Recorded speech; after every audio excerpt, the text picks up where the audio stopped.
So this happened about 11 years ago. I was a senior in high school at the time, but it is the single most mind-boggling thing I have ever experienced. It's also important to note that it happened in mid-December. I am from Iowa, and the winters here get cold at night. Like if you get stuck outside you will die kind of cold.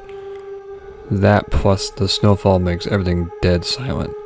You can hear anything and everything inside the house, and even immediately outside of it. Well, me and my best friend were hanging out in the family's walkout basement, just having a boring winter night playing video games. We were also the only ones home. The reason it was just us was because my mother went from work straight to a bar to grab a few drinks with coworkers. So me and my friend thought it would be a good idea to break into the family wine and live a little. As we were sitting there opening up the first bottle, I hear the door to the garage open and slam shut. I immediately go, "Oh shit," and start looking for places to hide the bottle. My friend then says, "I thought you said your mom was supposed to be out all night." "She was," I replied. I then heard a few heavy stomps and hear my mother yell out, "Meow, Sambu! Anybody home?" I yell back up the stairs, "Yup, just hanging out in the basement." I hear a few more steps move from the garage door towards the stairs, and she yells out again, "Can you help me with something? I need you up here." I reply back while frantically trying to find a good place to hide the wine bottle, "Yup, give me just a minute." Then there was silence for about 20 seconds. "Anyone down there with you?"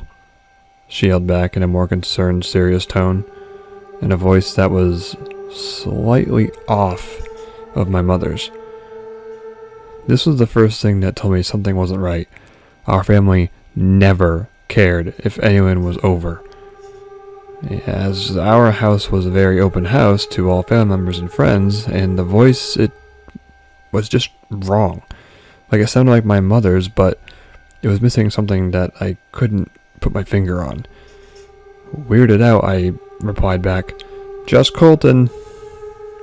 After I yelled that back to her, I found a good place to hide the bottle and began walking up the steps to the next level.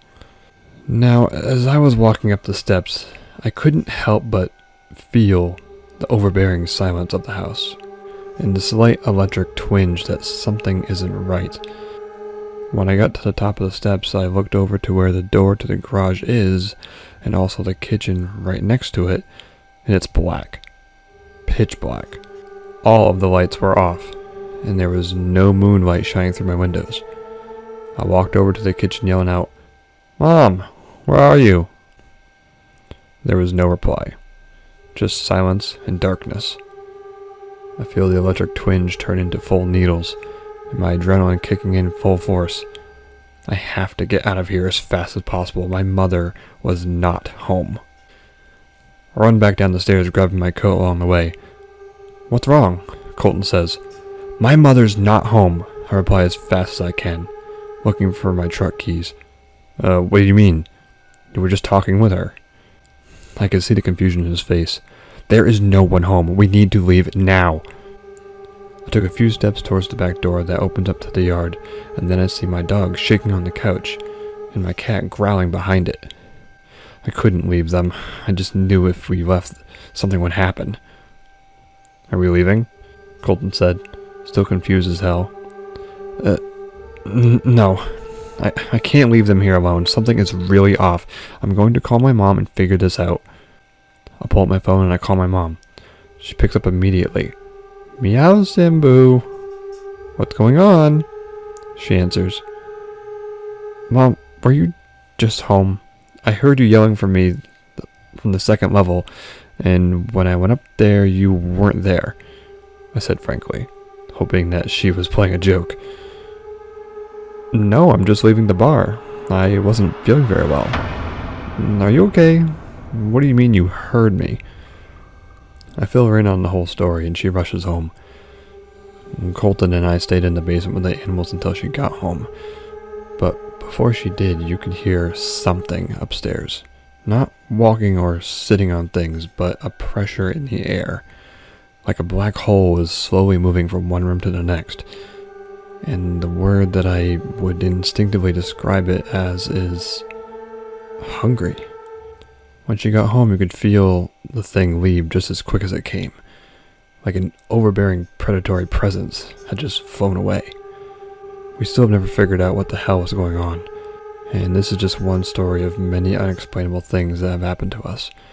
But this is the easiest to write down, and one that I was happy to have a witness. My mother has passed away now, and I have moved away to Arizona.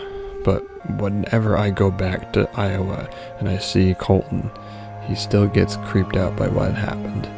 I'll never truly know what happened, but I know that whatever it was that had my mother's voice, it was evil, and it was hungry.